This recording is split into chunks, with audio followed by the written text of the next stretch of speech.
और जिस दिन हम यहाँ ताकत में आएंगे उस दिन तुम्हें बताएंगे कि जुल्म कैसे किया जाता है गरीबों पे।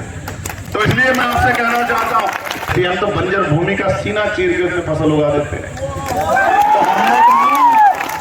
कि जब हम अपनी पे आ जाते चले यहाँ कर दोगे नहीं कर दोगे इतना काम तुम्हारे लिए सारे काम बगावत कर ली है तो दरियाब तेरी खैर नहीं, बूंदों ने बगावत कर ली है, नादान समझ बुज़दिल लहरों ने बगावत कर ली है। हम परवाने हैं मौत सुना, किसको मरने का खौफ यहाँ रे तलवार तुझको झुकना होगा, गर्दन ने बगावत कर ली है, रे तलवार तुझको झुकना होगा, गर्दन ने बगावत कर ली है। तेरी जनशेर हिंदा सम्राट युवा दिलहरी अजीज आप लोगों के बीच एक बार जोरदार नारा लगा दीजिए, चंद्रशेखर आजाद जिंदाबाद, चंद्रशेखर आजाद जिंदाबाद, चंद्रशेखर आजाद जिंदाबाद। धन्यवाद। बैठ जाओ। अब जब तक तुम बैठो तब तक बात ना हो, बैठ जाओ पहले। जब तुम बैठ जाओ तो इधर वाले में तभी बात होगी।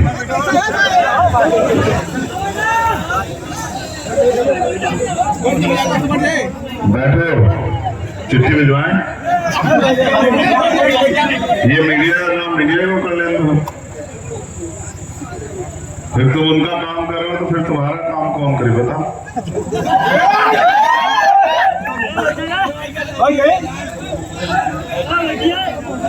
बैठो।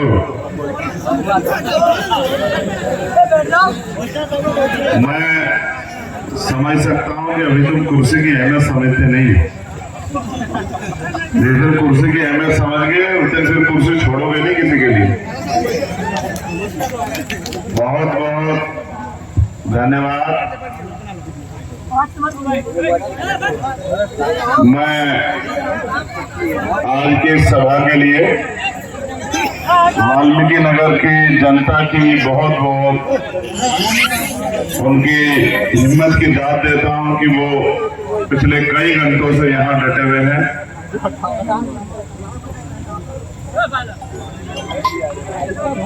आज के चुनावी कार्यक्रम में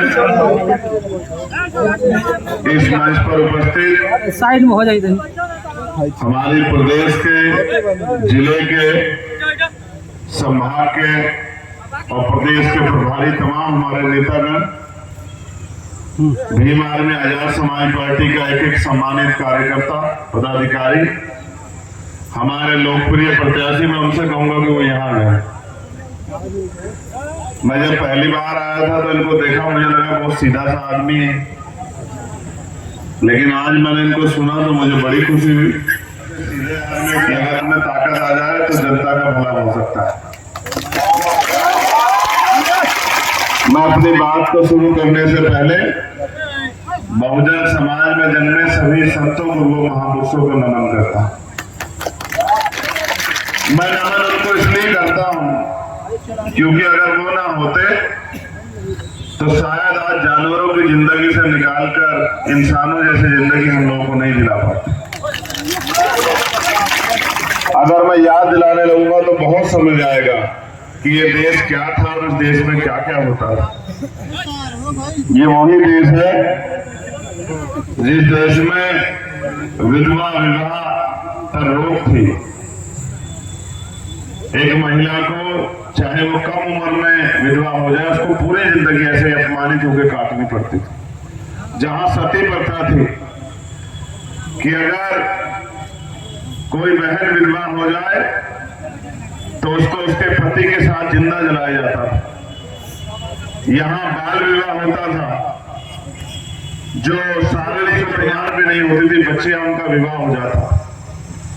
इस देश में दासी प्रथा थी कि धर्म के नाम पे हक वंचित समाज के लोगों की बच्चियों को दान किया जाता था। इस देश में जल समाधि दी जाती थी हक वंचित समाज के नौजवान बच्चों को, जो पहला बेटा होता था। बगार प्रथा थी, तमाम तरह की बुराइयां। उसके साथ साथ सदियों तक इस देश में एक बहुत बड़ी आबादी आबादी को पढ़ने से, पढ़ाने से, मकान बनाने से, संपत्ति रखने से, सुख सुविधा का जीवन जीने से और तो और बोलने से,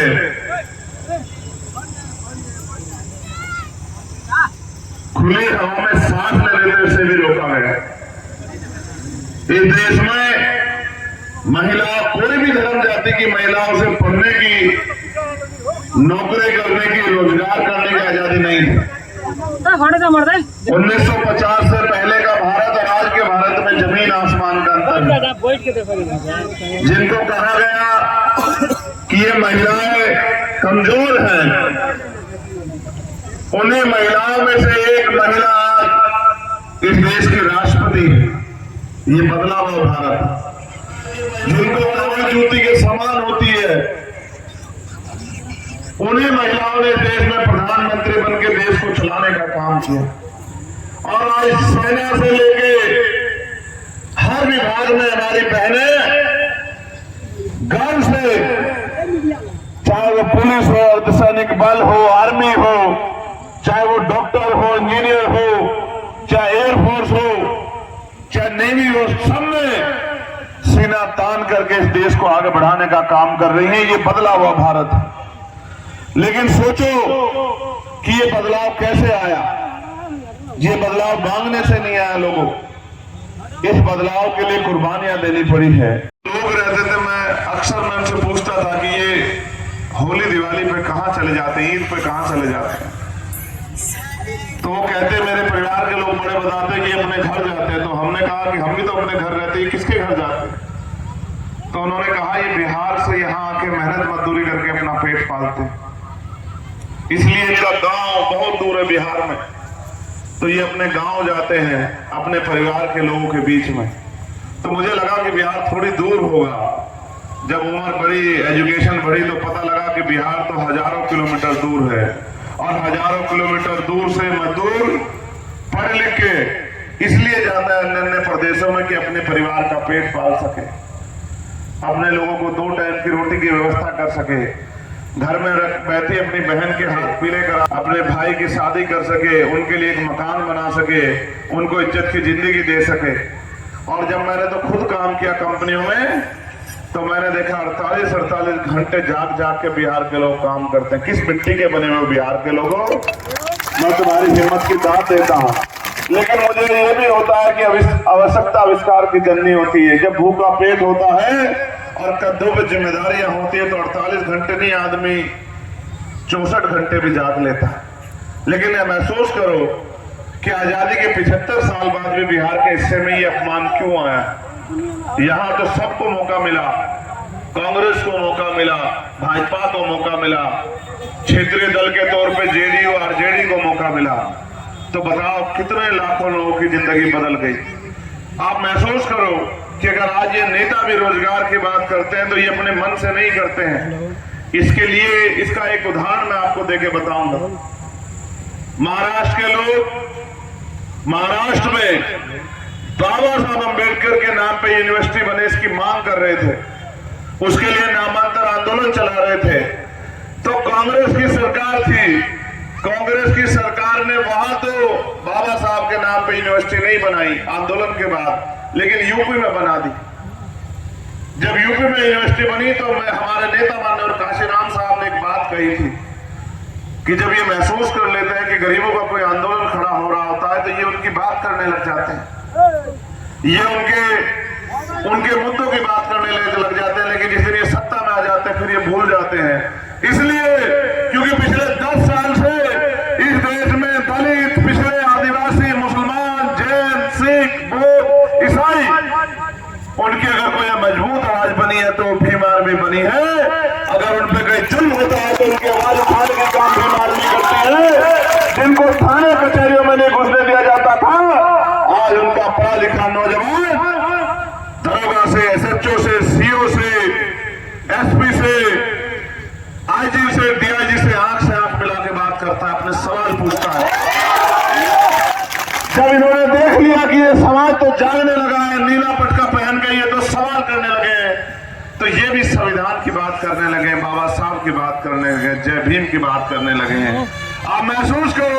और ये आप याद रखना, अभी ये कह रहे थे सभी मोहम्मद कि जब तक आप सवाल नहीं करोगे, आप सवाल कैसे करोगे?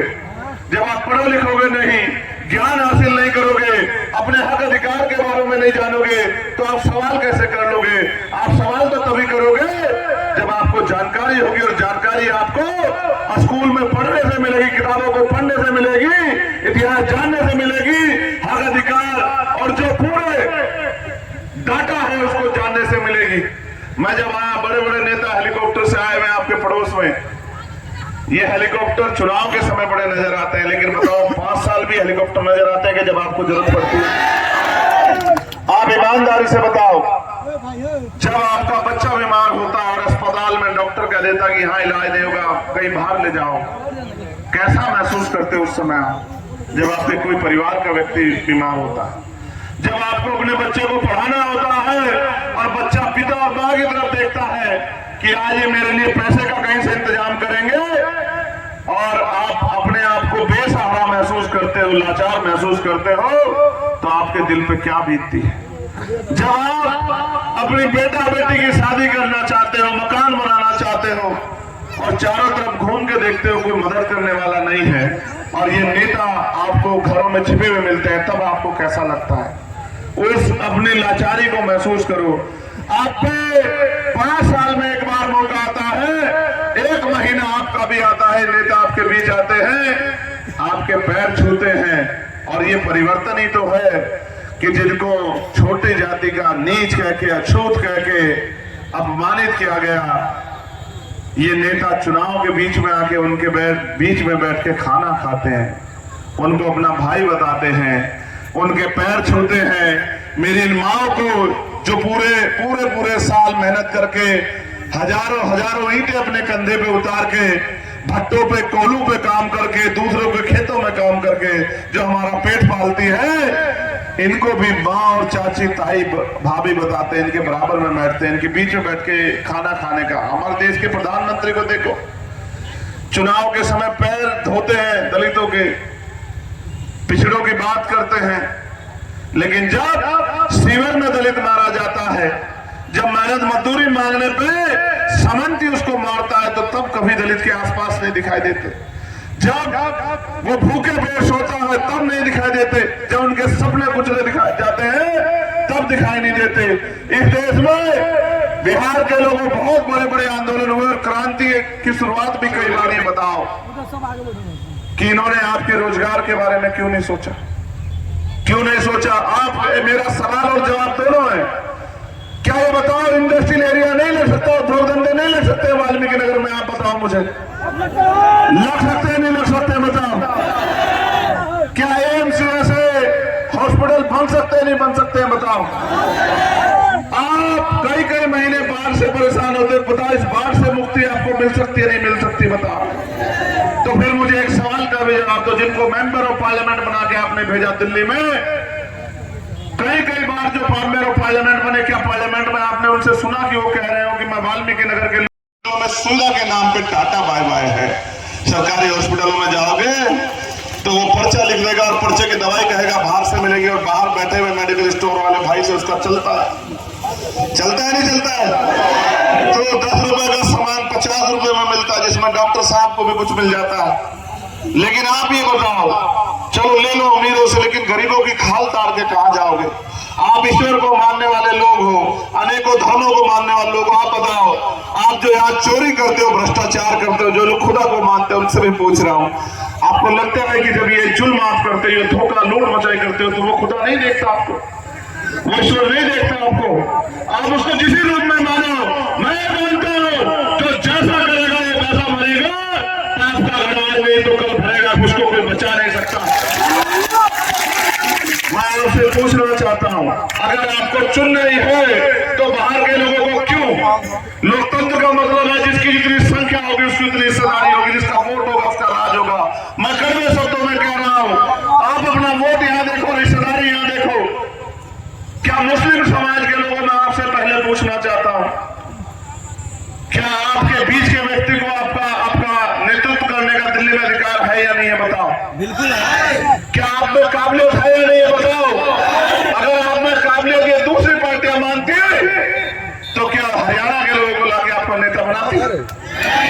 क्यों बनाया उन्होंने आपके ऊपर का नेता? उनको लगता है आप में काबिलियत नहीं है, उनको लगता है कि आप में काबिलियत नहीं है, आप कमजोर लोग हो, तो बाहर के लोग आपका नेतृत्व करेंगे। मैं आपसे कहता हूं, ये सभी मोहम्मद के कर्ज पे मत जाओ।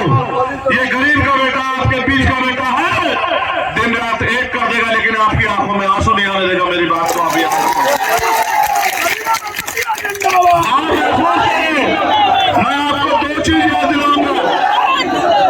आप याद करो कोरोना काल, जब देश के प्रधानमंत्री जी हमसे ताली थाली बजवा रहे थे, याद है नहीं याद है? जब वो बीमारी के इलाज पर हमसे मोमबत्तियां जलवा रहे थे, मोबाइल की लाइट जलवा रहे थे। सबसे ज्यादा तकलीफ मुझे जीवन में कभी हुई थी जब मेरे ऊपर गोली चली, मुझे तकलीफ नहीं हुई। जब मैंने 16 महीने जेल काटे, मुझे तकलीफ नहीं हुई। लेकिन जब मैंने उन माओ को, छोटे छोटे बच्चों को बिलखते देखा उनकी गोदियों में, और 12-12, 15-15 दिन भूखे पेट उनको घर पहुंचते देखा मैं दूर से निकल के, मैं उस दिन बहुत तकलीफ में आया था। मुझे ऐसा लगा था कोरोना काल में कि क्या इनकी जिंदगी का कोई मोल है या नहीं है। कोई पशु मर जाता है उसकी इज्जत होती है, क्या इन गरीबों की जिंदगी कोई मोल है या नहीं है? और मैंने देखा आपको दिल्ली में जब ये नेता घर में मेरे बैठे थे, आनंद विहार पर मैं और मेरे साथी, जो हम में हिम्मती उस तरह का खाना और पानी की व्यवस्था करके अपने लोगों का पेट पालने का काम कर रहे थे। जहां इन्होंने डिटेंशन सेंटर में हमारे लोगों को बंद कर दिया, मजदूरों को, मैंने वहां के अधिकारियों से हाथ पैर भी जोड़े, और जब उससे काम नहीं चला, उनका गिरवान पकड़ के भी अपने लोगों को वहां से छुड़ाने का काम किया। मैंने उनसे पूछा कि अगर अमीर का बेटा होता तो ऐसे बंद कर देते क्या? भूखे पेट लाठी मार देते क्या? बेइज्जत कर देते क्या? तब इन तमाम नेताओं के पास आपको घर लाने के लिए ट्रेन की व्यवस्था नहीं थी मेरे लोगों, न यहाँ की सरकार पे, न दिल्ली की सरकार पे। जब आप पे मुसीबत आती है तो ये मुंह खोल लेते हैं, और जब इनको आपकी जरूरत होती है तो ये आपके बीच में आ जाते हैं। मुझे जवाब दो, मैं आप सबसे पूछ रहा हूं, आज का दिन याद है आपको? आज 21 मई है। आज के दिन जब 26 में अन्याय हुआ था दिल्ली में, मैंने 21 मई को एक आंदोलन, एक नया इतिहास लिखा था आपके सहयोग से, और कई लाख लोगों को बुला के सरकार को चैलेंज करके बताया था कि अब दलित पिछड़े मुसलमानों पर अत्याचार मत करना, आदिवासियों पे। अब चंद्रशेखर आजाद खड़ा है उनकी लड़ाई लड़ने के लिए। और अलग बात है कि इनके आंखों में मैं चुप गया, इन्होंने मुझे 16 महीने जेल में रखा, मेरे ऊपर NSA लगा दी। लेकिन आप जानते हो कि मैं अपराधी नहीं हूं। मेरे ऊपर उम्र से ज्यादा मुकदमे, एक भी मुकदमा मेरा अपना नहीं है, सारे आवाम की लड़ाई लड़ते हैं। आपको याद होगा मेरे लोगों, NRC का आंदोलन था, कागज मांगे जा रहे थे, बेइज्जत किया जा रहा था, नेता घर में बढ़ के बैठे थे। दिल्ली की जगह मस्जिद में अगर कोई खड़ा था जिसने ऐलान करके कहा था कि अकेला मत समझना, जब तक चंद्रशेखर आजाद है आप अकेला मत समझना खुद को। हाँ, अलग बात है कि मुझे वहां से जेल भेज दिया गया 29 दिन तक, और हजारों लाठियां मेरी पीठ पर तोड़ी गई, मेरे पैरों के नखून खींच लिए गए, मेरी रीढ़ की हड्डी में इतना गैप कर दिया गया, जानवरों की तरह मुझे मारा गया। इनको लगा कि ये मर जाएगा, लेकिन जिसके ऊपर अपने महापुरुषों का इतना कर्ज हो वो इतनी जल्दी मरने वाला नहीं।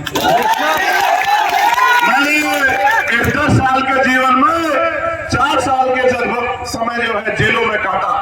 मैंने आपसे बताया कि मेरी लड़ाई नहीं थी। जब अखलाक को मारा, जब पहले को मारा, जब नजीब को मारा, जब नजीर को मारा, जब नासिर और जुनैद को मारा राजस्थान में, और मार मार के लाके और हरियाणा में जिंदा जला दिया, उसकी मां के आंसू पूछने वाला नहीं था कोई। जब तबरेज को मारा,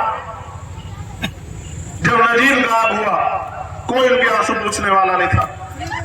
जब तबलीगी जमात के लोगों को बेइज्जत किया गया, जब मौलाना साहब पर मुकदमा किया गया, जब मौलाना कलीम सिद्दीकी पर मुकदमा किया गया, जब NRC में गोली चली, अगर कोई था ईमानदारी से जिसको वोट के नफा नुकसान की चिंता नहीं थी, जिसको चिंता थी तो आपकी हमदर्दी की और आपके दिल में जो दर्द था उस दर्द के, उसका आपके आंसू पूछने की, तो वो आपका चंद्रशेखर आजाद था, जिसने कभी आपका साथ नहीं दिया।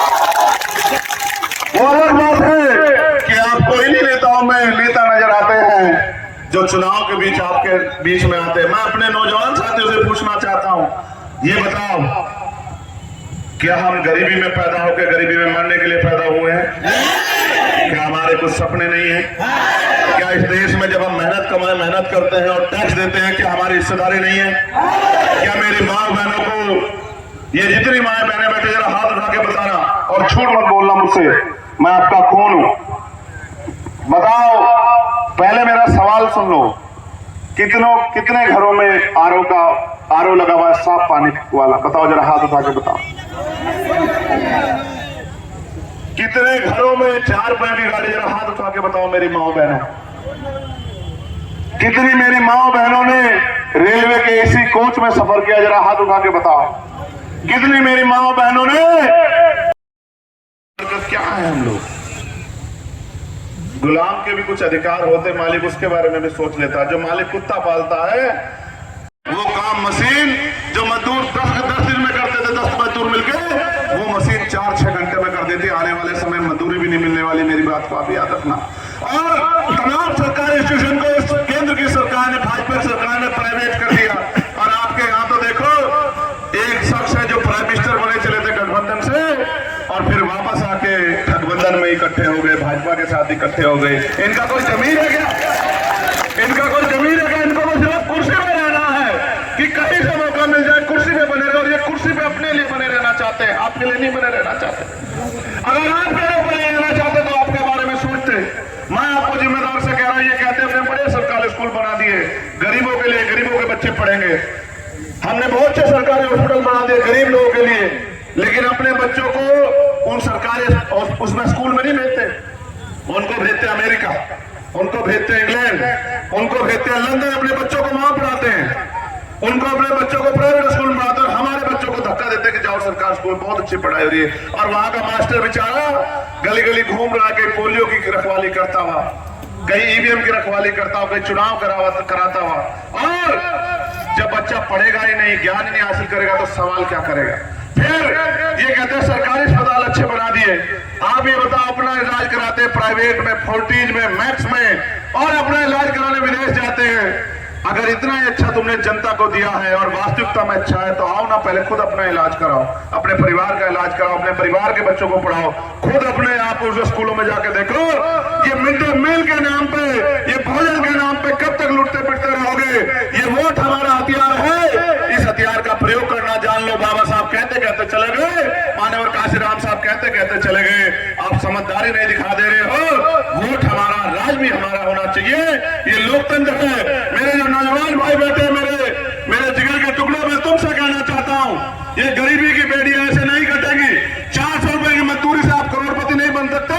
मेरी माओ को, बहनों को सुख सुधा की जिंदगी नहीं दे सकते जब तक हमें सरकारी नौकरी नहीं मिलेगी, जब तक उद्योग धंधे लग के प्राइवेट नौकरियां नहीं मिलेगी, जब तक हमें लोन लेके रोजगार करने की आजादी नहीं मिलेगी, जब तक हमें खेती के लिए पर्याप्त जमीन नहीं मिलेगी, तब तक हमारा जीवन बदलने वाला नहीं। वो तभी संभव है जब इस नियत के लोग सत्ता में आ जाएं। और नियत के लोग सत्ता में तब आएंगे जब आप उनको वोट दोगे। और आप जानते हो, ये केतली नहीं है, अलादीन का चिराग है।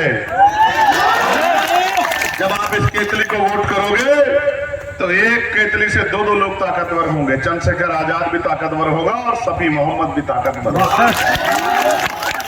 ये जो हमारे सेकुलर पार्टी के लोग हैं, अगर उनके नेता ये लगा दिए होते बैनर जिसमें दाढ़ी वाले मुसलमान और टोपी लगी हुई, तो वो तो अभी झगड़ा कर दिए होते, सफी को हटा दिए होते कि क्या लगा दिया तुमने दाढ़ी टोपी। अब अपने आप ईमानदार से पूछ लो,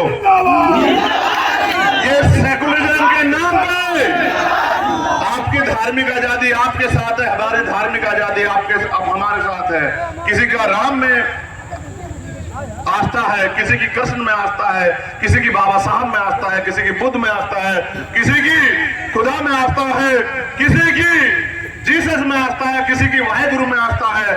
धर्म आपका अपना है, लेकिन लड़ाई हिस्सेदारी की है। और लोकतंत्र में जिनका राज नहीं होता, जिनकी मजबूत आवाज नहीं होती, आप ये समझते हो कि जो नेता वोट लेके नहीं बोलते, तो आपके क्षेत्र से जब नेता चुन के नहीं जाएगा, आपकी बात नहीं बोलेगा, तो आपके हिस्से में आएगा क्या?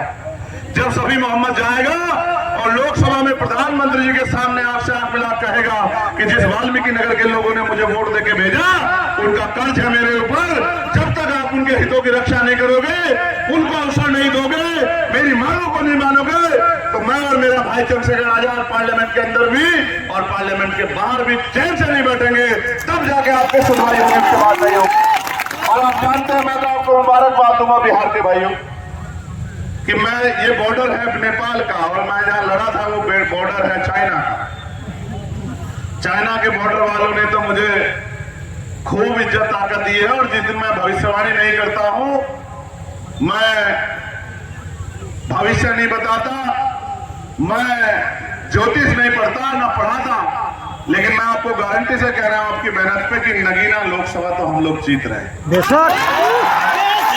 1 लाख वोटों से ज्यादा वोटों से नगीना लोकसभा तो हम लोग जीत रहे हैं। आप याद रखना, जिस दिन पहली बार चंद्रशेखर आजाद पार्लियामेंट में कदम रखेगा, ये झूठे सेकुलर पार्टियों का नकाब भी उतर जाएगा।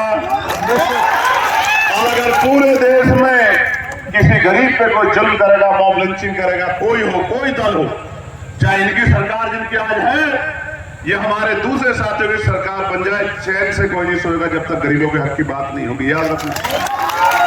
आप ये मत समझना कि बिहार में हमारी आवाज कैसे उठेगी, वो दिल्ली की पार्लियामेंट है, वहां से बिहार के लिए भी आवाज उठेगी, वहां से यूपी के लिए भी आवाज उठेगी, वहां से पंजाब के लिए भी आवाज उठेगी, वहां से सबके लिए आवाज उठेगी। लेकिन मैं आपसे मदद मांगने आया हूं, बताओ मेरी मदद करोगे नहीं करोगे? आज तारीख क्या होगी? 21 और तुम्हारे यहाँ वोट पड़ेंगे भैया 25 में, और तुम पे अब बचे हैं प्रचार में 2 दिन। इन 2 दिन में क्या करोगे बताओ? देखो यहाँ तो शायद जो हमारी दूसरी पार्टी है, जिसको हम लोग वोट पहले से देते आए, जिसमें हमने भी काम किया, उनका प्रत्याशी भी नहीं है ना? नहीं। क्या जवाब? नहीं। बहुजन समाज पार्टी का प्रत्याशी नहीं है ना? नहीं है ना?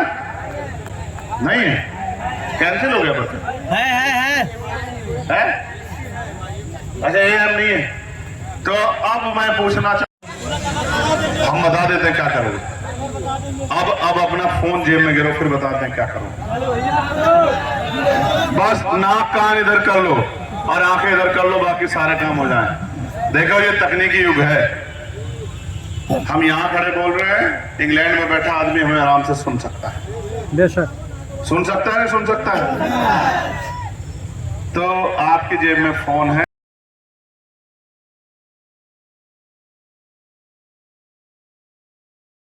चले यहाँ कर दोगे नहीं कर दोगे इतना काम? तुम्हारे लिए सारे काम छोड़ के बिहार आ जाता हूं। आपको याद है वो बिटिया हमारी, क्या नाम था उसका, ज्योति पासवान, कोविड में, याद है आपको? जब नेता घर से भी नहीं निकल रहे थे और बाढ़ का समय था, वो बाढ़ का पानी भरा हुआ था चारों तरफ, और मास्क लगा के नेता एक दूसरे से मिल रहे, दूर से दूर।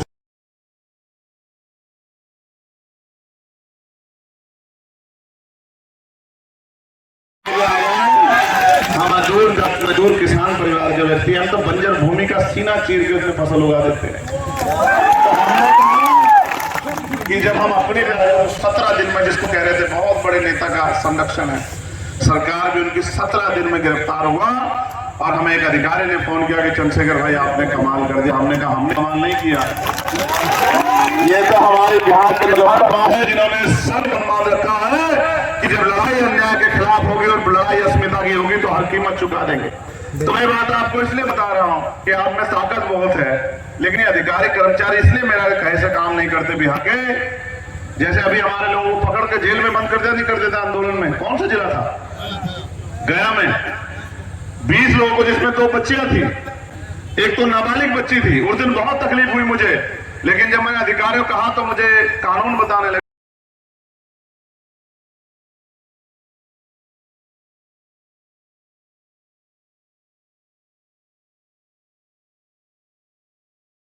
और जिस दिन हम यहाँ ताकत में आएंगे उस दिन तुम्हें बताएंगे कि जुल्म कैसे किया जाता है गरीबों पे। तो इसलिए मैं आपसे कहना चाहता हूं कि अगर आप सारे अधिकारी वहीं से निकले, लेकिन एक आदमी पूरी रैली में नहीं था कि अगर भीड़ नियंत्रित हो जाए, जबकि कई हजार लोग थे, और अगर कोई विरोधी आके कोई नुकसान पहुंचा दे, कोई गोली चला दे, कोई लाठी चलाए, कोई पत्थर फेंक दे, तो क्या होगा। तो उस दिन हम समझ गए थे कि बड़ा सरकार में बैठे लोग हमारा बड़ा हमसे प्यार करते हैं। आज तो हमें बताया जोहर आजाद आते कि साहब आज तो महिला पुलिस भी लगाई, पुलिस भी लगाई, सब लगाया, हमने कहा ठीक है भाई, वो तो पुलिस के लोग तो हमारे कोई नेता का बेटा थोड़ा ही पुलिस में है, ये तो सब हमारे गरीब किसानों के बेटे हैं, मजदूरों के बेटे, ये यही मेहनत कर रहे हैं। तो हमने कहा कोई बात नहीं, लगाए ना लगाए, हमारी रक्षा तो सतगुरु रविदास जी महाराज करेंगे, हमारी रक्षा तो ऊपर वाला करेगा, हमें घबराने की जरूरत नहीं। वो कहते ना कि फानूस बनकर जिसकी हिफाजत हवा करे, वो समा कैसे बुझे जिसको रोशन खुदा करे। तो हमारा बहुत बड़ा विश्वास प्रकृति में है